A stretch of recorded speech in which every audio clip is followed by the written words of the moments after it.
Hello बच्चों, कैसे हैं? उम्मीद करते हैं सब लोग मस्त होंगे और स्वस्थ होंगे। जैसा कि मैं आ चुका हूँ फिर एक प्लेटफॉर्म जो आपके लिए लेके आया है, जिसके लिए मैंने आपको पढ़ाने के लिए सोचा है।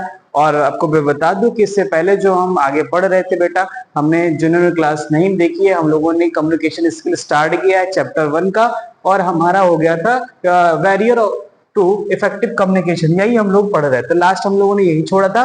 तो यही शुरुआत करते हैं, और उसके बाद 2-3 आपके पास स्लाइड और बचेगी जो हमारे ग्रामर के से रिलेटेड है। उसको हम लाइट वेट में समझेंगे, और हम कोशिश करते हैं कि हम आप चीजों को बहुत अच्छे से समझा दें, ताकि आपको दोबारा कम्युनिकेशन स्किल पढ़ने की जरूरत ना पड़े। ठीक है बेटा, तो स्टार्ट करते शुरू करते हैं, लेकिन उससे पहले थोड़ी सी प्रीवियस नॉलेज ले लेते हैं कि क्या चीजें कैसी थी, कहाँ पे हम लोगों ने एंड किया था। सब वीडियो और फोटो और आवाज सब सही से आ रही है कि नहीं, कमेंट्स में बता दीजिएगा बेटा। और अब स्टार्ट करते हैं हम चीजों को लेकर के कि हाँ हम कहाँ पहुंचे थे और कहाँ कहाँ से हमें चीजें समझ में आई थी। तो जल्दी से हम लोग एक थोड़ा सा रिवीजन टाइप का कर लेते हैं, ताकि हमें कोई प्रॉब्लम ना आए बेटा। सबसे पहले आता है बैरियर्स टू इफेक्टिव कम्युनिकेशन। ठीक है, बैरियर मतलब होता है एक तरीके से क्या होता है, समस्या, प्रॉब्लम्स।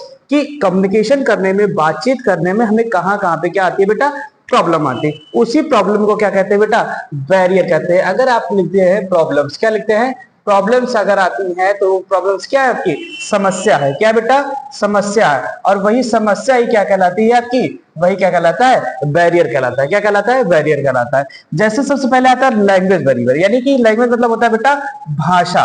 क्या होता है, भाषा होता है। भाषा की जो प्रॉब्लम होती है, भाषा की जो समस्या होती है, वो कहां से होती है और कैसी होती है, मैं आपको समझा रहा हूं। एक एग्जांपल, एक उदाहरण में हम देखेंगे बेटा कि अगर कम्युनिकेशन हो रही है वहां पे, जैसे मैं हिंदी में बात करूं, तो हिंदी में बात करूं तो आपको मेरी आवाज समझ में आ रही है, मेरे टोन आपको समझ में आ रहे हैं, और मेरी भाषा भी समझ में आ रही है। बट अगर आप यूपी से हैं, भारत से हैं, और मैं यहाँ चाइना में बात करूं, चाइनीज जब तक आपको नहीं आती रही तब तक आप मेरी बातों को समझ नहीं पाएंगे या मेरी जैसा बोल नहीं पाएंगे। तो इस प्रॉब्लम्स को कहते हैं बेटा, क्या होता है, तब अच्छा आपका कम्युनिकेशन नहीं हो पाएगा, आप अच्छे से एक दूसरे से बातचीत नहीं कर पाओगे। तब आपको क्या हो जाएगा बेटा, यहाँ पे लैंग्वेज बैरियर हो जाएगा। क्या हो जाएगा बेटा, लैंग्वेज बैरियर होगा। तो आई होप कि आपको ये समझ में होगा लैंग्वेज बैरियर होता क्या है। फिर आता है फिजिकल बैरियर। फिजिकल बैरियर बेटा क्या होता है, फिजिकल बैरियर वो चीज होती है जब किसी स्थान पे आप खड़े हो जहां पे बहुत शोर हो, आवाज हो। जैसे रोड के किनारे खड़े रहेंगे तब आपको बहुत अच्छी से आवाज नहीं आएगी।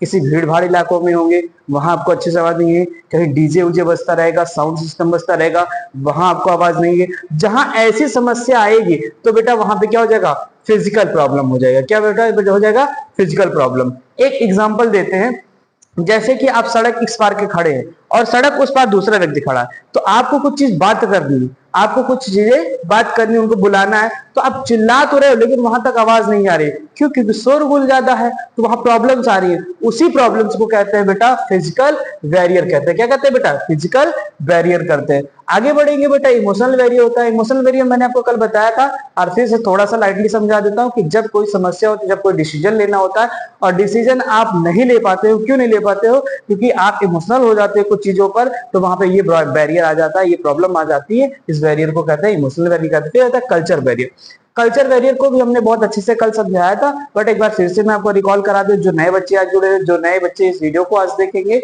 उनके लिए कल्चर बैरियर। कल्चर बैरियर का मतलब हुआ, सपोज दैट आप प्रतापगढ़ में रहते हैं, लेकिन कोई आपका दोस्त यार है जो मुंबई में रहता है, तो मुंबई का कल्चर अलग है बेटा, लेकिन आपके प्रतापगढ़ का कल्चर अलग है।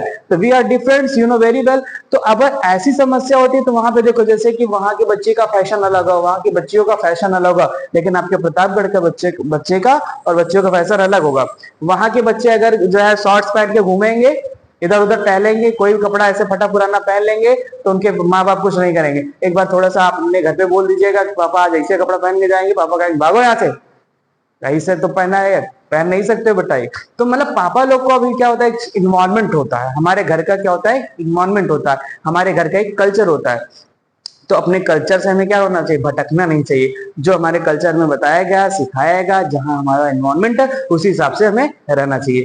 ठीक है बेटा, तो कल्चर बैरियर यही होता है। और कल्चर बैरियर का मतलब होगा कि जैसे कि अब हम वहां की बातें, वहां के लोग, अब बहुत सारी ऐसी लैंग्वेज होती है बेटा, जहाँ पे उस लैंग्वेज का इस्तेमाल करो तो उनके लिए बहुत सम्मान की बात होती है, लेकिन उसी लैंग्वेज को यहाँ अपने प्रतापगढ़ में बात करेंगे तो लोग सोचेंगे गाली दे रहे हैं ना। तो ऐसे में उसमें प्रॉब्लम हो जाए, झगड़ा उगड़ा हो जाए, मारपीट हो जाए, गाल लोग सिर और तोड़ डालेंगे। ठीक है, तो उसमें क्या हो सकता है, ये कल्चर बैरियर होता है बेटा, तो वहां पे हमारे यानी कल्चर का बैरियर होता है, ये यानी प्रॉब्लम्स हमारी होगी। फिर आता है written communication. Written communication basic, यानी इसकी बात अगर हम कहते हैं बेटा रिटन कम्युनिकेशन बेसिक की बात करते हैं, तो इसमें क्या होता है कि कैसे किसी चीज को लिखा जाता है, जो लिखते हैं ना हम लोग, जैसे हमने मान लीजिए यहाँ पे लिखा आईटी, ठीक है, यानी इंफॉर्मेशन टेक्नोलॉजी, तो ये कैसे लिखा है, ये इसकी चीजें क्या है, कैसे किस जगह पे लिखनी चाहिए, वो सारी चीजें हमें पता चलेगी बेटा कहाँ पे, जब हम बेसिक कैपिटलाइजेशन सीखेंगे। तो सबसे पहले मैं आपको बताना चाहूंगा कि कैपिटलाइजेशन क्या होता है, इसको आप समझिएगा कि कैपिटलाइजेशन होता क्या है। ठीक है, क्या होता है कैपिटलाइजेशन, उसको हम समझेंगे कैपिटलाइजेशन क्या होता है, उसके बाद हम आपको बताएंगे कि कैपिटलाइजेशन होता क्या। ठीक है, उम्मीद करते हैं वो चीजें हमको आपको समझ में आ रही होगी जो मैं आपको बताने की कोशिश कर रहा हूँ। बेटा कैपिटलाइजेशन का मतलब होता है, जैसे एक सेंटेंस मैं लिखूंगा, उस सेंटेंस के बाद आपको समझ में आएगा कि क्या है। देखो जैसे हमने लिखा कि सी was singing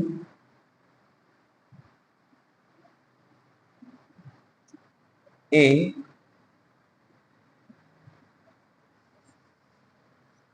new song।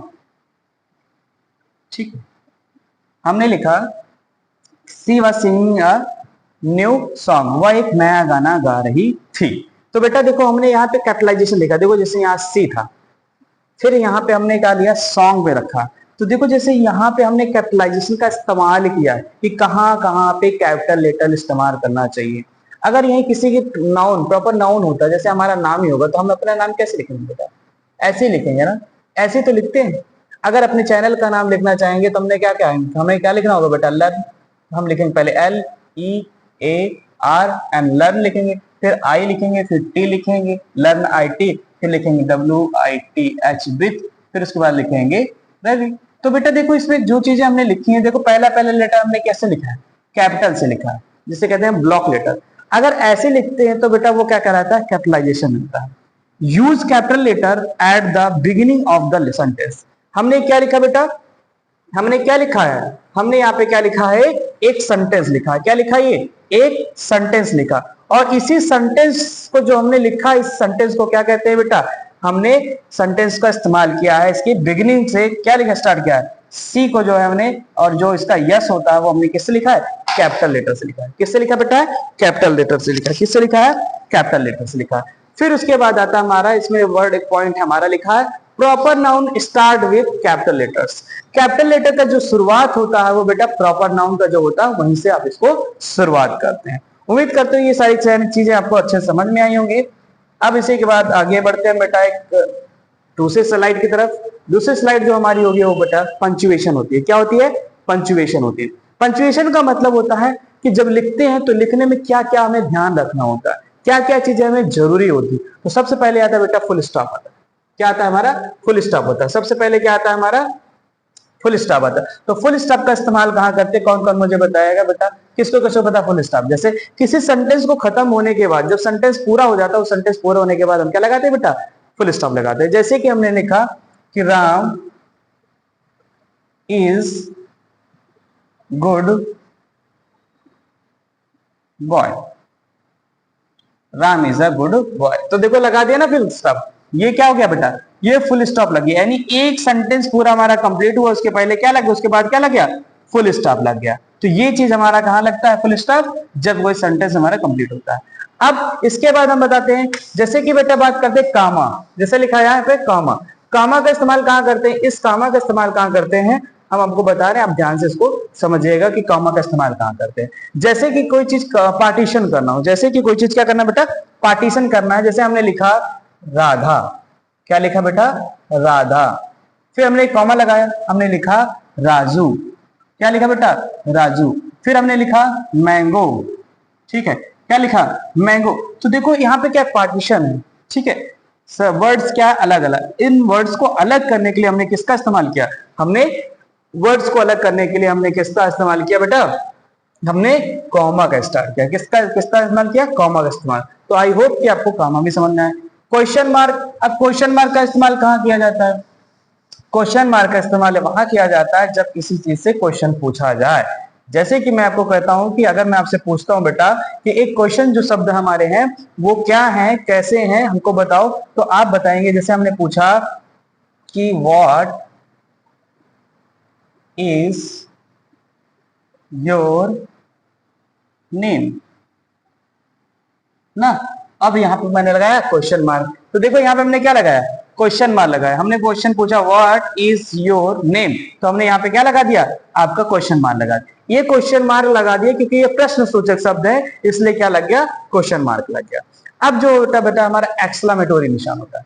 एक्सक्लेमेटोरी जब बेटा कभी दुख होता है, सुख होता है, उसी दुख सुख के बाद जब हमारे वर्ड्स होते हैं एक्सक्लेमेटोरी निशान लगाए जाते हैं। जैसे हमने कहा ओ, क्या कहा, ओ दुख वाली चीज है, ओ माई गॉड, ठीक है, ओ माई गॉड, ठीक है। तो जब ऐसे शब्द का इस्तेमाल करते हैं बेटा, तो हम यहाँ पे क्या लगाते हैं, एक्सक्लेमेटोरी का सिंबल लगा देते हैं, ठीक है। उम्मीद करते हैं चारों चीजें आपको समझ में आएंगी। अब आगे बात करते हैं बेटा पार्ट्स ऑफ सेंटेंस की। तो सेंटेंस हमारा देखिएगा लिखा declarative sentence, interrogative sentence, imperative sentence, exclamatory sentence, ठीक है। ये हमारे 4 टाइप के सेंटेंस होंगे। ये ग्रामेटिकल चीजें हैं, अगर आप कमेंट करके बताएंगे मैं इसको डिस्क्राइब कर दूंगा। उसके बाद आगे बढ़ेंगे बेटा, जब आगे जाएंगे तो हमारे पास मिल जाता है कि हमारे पार्ट्स ऑफ स्पीच आ जाता है। अब यहाँ पार्ट्स ऑफ स्पीच में हम देखते हैं क्या चीजें हमारे पास, जैसे लिखा है कि 2 चीजें, सब्जेक्ट और प्रेडिकेट, जैसे कि हु और व्हाट। और प्रेडिकेट का मतलब होता है एक्शन। चलिए हम इसको समझाने की पूरी कोशिश करते हैं कि आपको समझा दें कुछ और भी चीजें इसके साथ। जैसे कि हम एक सेंटेंस लिखते हैं, हम क्या लिखते हैं बेटा, एक सेंटेंस लिखते हैं, पहले सेंटेंस लिखेंगे उसके बाद हम आपको बताएंगे कि चीजें क्या होती हैं। जैसे हमने लिखा कि Rohit was jumping in the river, ठीक है बेटा। हमने कहा कि Rohit was jumping in the river, Rohit जो है नदी में कूद रहा था, ठीक है, कूद रहा था। अब इसमें हमने क्या देखा, अब हम आपसे पूछेंगे बेटा कि सब्जेक्ट क्या है और प्रेडिकेट क्या है। उम्मीद करते हैं कि सभी छोटी चीजें हैं, बच्चों को सबको पता होगी, सभी बच्चों को इसके बारे में जानकारी होगी। लेकिन बेटा मैं आपको बता दूं, देखो जैसे मैं सब चीज बताऊंगा, ये क्या है, रोहित, इसे बेटा कहते हैं सब्जेक्ट। क्या कहते हैं, सब्जेक्ट कहते हैं, ठीक है, इसे क्या कहते हैं बेटा, सब्जेक्ट। और सब्जेक्ट को हिंदी में कहते हैं कर्ता, जो किसी सेंटेंस में सबसे पहले होता है, और पहले भी होता है, बीच में भी होता है, कहीं भी होता है, लेकिन जहां सबकी पहचान होती है वो क्या होती है बेटा, सब्जेक्ट और कर्ता के नाम से होती है। फिर ये जंपिंग, ये होता है बेटा वर्ब। क्या होता है, वर्ब, इसे कहते हैं क्रिया। क्या कहते हैं, क्रिया कहते हैं। फिर रिवर, ठीक है बेटा, रिवर जो हमारा होता है ये क्या है, एक हमारा ऑब्जेक्ट है। क्या बेटा, ऑब्जेक्ट है, ठीक है, इसे कहते हैं कर्म। क्या कहते हैं बच्चा, इसे कर्म कहते हैं, ठीक है। अब जो हमारा ये वॉज है, ठीक है, इस वॉज को क्या कहते हैं, ये होता है हमारा हेल्पिंग वर्ब। क्या होता है बेटा, हेल्पिंग वर्ब, ठीक है, हेल्पिंग वर्ब होता है। और हेल्पिंग वर्ब को बोलते हैं बेटा सहायक क्रिया। क्या बच्चा बोलते हैं इसको, सहायक क्रिया बोलते हैं, ठीक है। इतनी चीज हो गई। बाकी जो बचता है हमारा, इसको हम कह सकते हैं अदर वर्ड। क्या कह सकते हैं बेटा, अदर वर्ड कह सकते हैं। क्या कहते हैं, अदर वर्ड। तो अभी मैंने आपको बताया सब्जेक्ट यानी कर्म, यानी सब्जेक्ट सॉरी कर्ता, और फिर आपका वर्ब यानी क्रिया, और ऑब्जेक्ट आपका ये होगा, ये हो गया आपका कर्म। अब इसमें इतनी चीजें मैंने आपको पूरा डिफाइन कर दी, ठीक है, कि सब्जेक्ट किसे कहते हैं, वर्ब किसे कहते हैं, हेल्पिंग वर्ब किसे कहते हैं, ऑब्जेक्ट किसे कहते हैं। एक सेंटेंस में मैंने, और अदर वर्ड क्या, ये सेंटेंस मैंने पूरी चीजें आपको बता दी। अब आपसे अगर कोई पूछे बेटा सब्जेक्ट क्या होता है, वर्ब क्या होता है, ऑब्जेक्ट क्या होता है, हेल्पिंग वर्ब किसे कहते हैं, अदर वर्ड किसे कहते हैं, तो डिस्क्राइब कर लोगे ना। इसमें तो कोई समस्या नहीं कि कोई भी सेंटेंस हो उसको डिस्क्राइब करना इतना ही आसान है जितना मैंने बताया। मैंने हिंदी में भी आपको बता दिया कि हिंदी में भी इसको क्या क्या कहते हैं, ठीक है। आगे बढ़ते हैं तो एक चीज और मैं आपको दिखाऊंगा कि अब जो बात है वो कह रहा है कि सर सब्जेक्ट और प्रेडिकेट क्या होता है ना। तो सब्जेक्ट और प्रेडिकेट कहेंगे तो हम आपको पूरा बताएंगे। फिर से एक सेंटेंस लिखते हैं, जैसे लिखा कि Mohan is going to Agra, ठीक है, Mohan is going to Agra. अब देखो Mohan is going to Agra बता रहे, अब इसमें 2 ही चीज हमें बतानी है। हम आपसे केवल 2 चीज पूछेंगे। एक सब्जेक्ट पूछेंगे, दूसरा प्रेडिकेट बताए पूछेंगे। अगर दोनों चीज आपको पता है, दोनों चीज अगर आपको पता है तो मुझे बताइएगा, नहीं पता है तो मैं तो बता ही रहा। तो देखो सबसे पहले बेटा मोहन जो होता है, इतना ही हमारा क्या है, मोहन वाला बॉक्स। ठीक बेटा, ये जो मैंने बॉक्स में बनाया है ये हमारा क्या होता है, सब्जेक्ट होता है। क्या होता है बेटा, सब्जेक्ट होता है।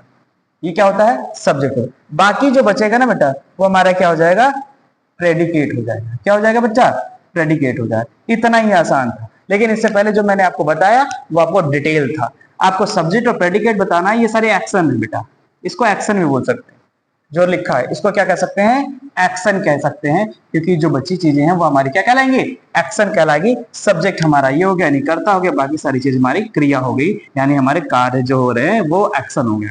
ठीक है, अब आता है हमारे पास इसके बाद बेटा पार्ट्स ऑफ स्पीच आता है। क्या आता है, parts of speech. Parts of speech अब छोटे से थे तब से पढ़ रहे हैं बेटा, अब 9th और 10th में आप पहुंच चुके हैं, तो आपको जो है क्या करना हो, पार्ट्स ऑफ स्पीच तो आपके लिए बहुत इंपॉर्टेंट है।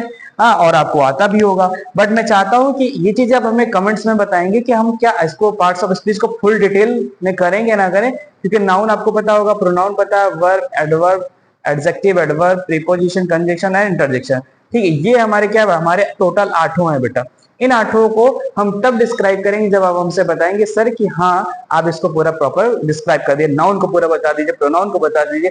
जब तक आप कमेंट्स नहीं करोगे ना बेटा, जब तक आप हमसे पूछोगे ना, जब तक हमको बताओगे नहीं, तब तक उम्मीद हमको भी नहीं होता। जैसे कि हमसे कोई रिप्लाई, कम्युनिकेशन तभी करने में अच्छा लगता है जब सामने वाला रिप्लाई मिलता है। जब आप हमें रिप्लाई दोगे, जब हमसे बात करोगे, तभी तो हमको अच्छा लगेगा, तभी तो हमको वीडियो, हम ऐसे वीडियो बनाते रहते हैं और बना रहे हैं, हमको कोई मतलब ही नहीं है। तो बेटा समझ में नहीं, आप मुझे रिप्लाई करो, मुझे मैसेज करो, जो जो वीडियोस देख रहे हैं, चीजें अच्छी लग रही है नहीं अच्छी लग, क्या इंप्रूवमेंट की जरूरत है, आपसे हमेशा फीडबैक मांगता हूँ, बट आप हमें फीडबैक नहीं दे रहे हो। मैं उम्मीद करता हूँ मेरे इस वीडियो पे आप ज्यादा से ज्यादा फीडबैक दोगे, कमेंट्स करोगे कि सर पढ़ाना क्या है, कैसी चीजें क्या है, और क्या चीज कंटेंट्स आप और ला रहे हैं नहीं ला रहे हैं, तो आप क्वेरी कर सकते हो बेटा ना, इसमें पूछिए। और ये आपके लिए बेटा, और इसका आपका होमवर्क भी रहेगा कि आपको इसको करना है तो आप नाउन और प्रोनाउन का केवल मुझे डेफिनेशन लिख के बताइएगा कि नाउन और प्रोनाउन की डेफिनेशन क्या होती है। थोड़े यूनिक से होनी चाहिए, जो किताबों में जो टीचर ने बनाया वो नहीं। अगर आपको कंटेंट समझ में आया तो आप, there are many type of the making the difference definition, तो आप डेफिनेशन बना सकते हो। ठीक है, और आगे बढ़ते बेटा देखते हैं आगे क्या अपने पास अवेलेबल है, और उसके बाद आगे बढ़े। देखो बेटा पैराग्राफ राइटिंग की बात करते हैं। किसकी बात करते हैं, पैराग्राफ राइटिंग। पैराग्राफ होता है जैसे कि हमने एक पैरा लिखा है, एक पैराग्राफ पूरा हमने लिखा है, और उस पर राइटिंग कैसे करनी। जैसे हमने लिखना होता है बेटा, एप्लीकेशन लिखना है। सपोज दैट कि आपको स्कूल में छुट्टी की जरूरत है और आप स्कूल में छुट्टी लेते हैं, तो उस पैराग्राफ को आप कैसे कंप्लीट, आपको पता है पहले आप उधर टू लिखते थे, फिर इधर द प्रिंसिपल, फिर अपने स्कूल का नाम, फिर इधर सर एंड मैडम, फिर द सब्जेक्ट, फिर उसके बाद आप अपना फिर समरी लिखते थे। तो ये जो पैटर्न है ना बेटा, यही पैटर्न हमारा क्या कहलाता है, हमारा यही पैटर्न क्या कहलाता है, पैराग्राफ कहलाता है। ठीक है, अब पैराग्राफ समझिए, पहले लिखा है a paragraph is a group of sentence, a paragraph is a group of sentence on one topic. एक ही विषय पर आप जो पैरा लिखते हो उसी पैरा को क्या कहते हैं, पैराग्राफ कहते हैं, उसी पैरा को पैराग्राफ कहते हैं। यानी कि छोटे छोटे शब्दों को मिलाकर जब सेंटेंस बनता है, और सेंटेंस को ही मिलाकर जब कोई काफी चीजें लिखी जाती हैं, तो वो क्या कहलाएगा बेटा, पैराग्राफ। जैसे मैंने कहा छुट्टी के लिए आपको प्रार्थना पत्र लिखना पड़ता है, एप्लीकेशन लिखना पड़ता हो इसके, उसको पैराग्राफ कहेंगे। आपको कुछ समरी लिखनी हो और समरी में आपको एक टॉपिक दे दिया जाए, तो वो क्या कहलाएगा, पैराग्राफ कहलाएगा। तो जैसे आप पाठ पढ़ते हो ना बेटा, लेसन पढ़ते हो क्लासेस में ना, इंग्लिश में होती है, हिंदी में होती है, संस्कृत में होती है, साइंस में होते है, तो उसमें देखो पैराग्राफ होते हैं, पैराग्राफ होते हैं, छोटे छोटे छोटे छोटे पैराग्राफ होते हैं, तो वो पैराग्राफ। अब इसमें होता क्या है चीजें, देखो बेटा इसमें क्या क्या चीजें होती हैं मैं आपको बता रहा हूँ। ये स्ट्रक्चर में सबसे पहले क्या होना है, टॉपिक का सेंटेंस। जैसे कि हमने क्या लिखा, एप्लीकेशन में लिखना था, क्या लिखना था बेटा, एप्लीकेशन, क्या लिखना था, एप्लीकेशन लिखना था। तो हमने क्या लिखा है पहले, एप्लीकेशन। ये हमारा क्या हो गया, टॉपिक का क्या हो गया, सेंटेंस टॉपिक हो गया कि हमको इस पे क्या लिखना, एप्लीकेशन लिखना है। फिर होता है सपोर्टिंग सेंटेंस। सपोर्टिंग सेंटेंस का मतलब होता है उसके शब्द जो सपोर्ट में करते हैं, उसके जो उप होते हैं, यानी कि उसे कह सकते हैं हम हेडिंग कर सकते हैं, सब हेडिंग कर सकते हैं। क्या कर सकते हैं बेटा, सब हेडिंग कह सकते हैं। क्या कह सकते हैं, सब हेडिंग कहते हैं। ठीक है, सब हेडिंग हो गया। उसके बाद हमारा होता है कंक्लूजन। कंक्लूजन का मतलब होता है कि जो पूरी समरी लिखी है उसका क्या निर्णय निकला, उस समरी का पूरा क्या निर्णय निकला। ठीक है, उस निर्णय को क्या कहलाएंगे, कंक्लूजन सेंटेंस कहते हैं। जब आप पूरी चीजें लिख लेते हो, जैसे कोई एप्लीकेशन लिखा, आपने समरी पूरी बना ली, उसके बाद क्या निर्णय निकलता है वो क्या कहलाएगा, आपका कंक्लूजन कहलाएगा। जैसे कोई मूवी आप देख रहे हो, पूरी मूवी देख लेते हो, जो मूवी देखने के बाद समझ में आता है, अरे यार ये मूवी तो बहुत मार धाड़ वाली थी, ये मूवी तो बहुत मजाकिया वाली मूवी थी, ये मूवी तो बहुत हॉरर वाली थी। जब पूरी चीजें हो जाती तभी तो ना, पहले आप टाइटल ही तो देखते हो मूवी का नाम। जैसे आपने देखा भूल भुलैया, तो भूल भुलैया में मूवी देखा, भूल भुलैया में थोड़ी समझ में आ रहा है कि हाँ ये हॉरर मूवी है, भूल भुलैया में लग रहा है कि कोई चीज ऐसे गुम हो जाओगे नाम से। लेकिन जब आप उस मूवी को देखिए, मूवी को देखने के बाद आप कंक्लूजन पे पहुंचे, तो कंक्लूजन आप बता सकते नहीं नहीं ये तो हॉरर मूवी थी और प्लस थोड़ा सा एंटरटेनमेंट मूवी थी, थोड़ा सा मजाकिया मूवी थी ना। तो ये चीजें हम आपको यहाँ पे बता रहे हैं। तो ये सारी चीजें हमारे पास यहाँ पे हो गई। अब आगे देखते हैं कि आई थिंक हमारे पास सारे टॉपिक्स हमारी कंप्लीट हो गई है। अब चैप्टर 1 आपका कम्युनिकेशन कंप्लीट हो गया बेटा। नेक्स्ट टॉपिक के साथ मिलेंगे कुछ नए दिन, और उम्मीद करते हैं ये टॉपिक आपको कम्युनिकेशन समझ में आया होगा और आपको कहीं और पढ़ने की जरूरत नहीं पड़ेगी कि हाँ सर जो चीजें पढ़ाएं सब सॉलिड पढ़ाएं, सब समझ में आ गया है। और उम्मीद करते हैं आप लोग जहां होंगे स्वस्थ होंगे, और फिर से वही कहेंगे मस्त होंगे।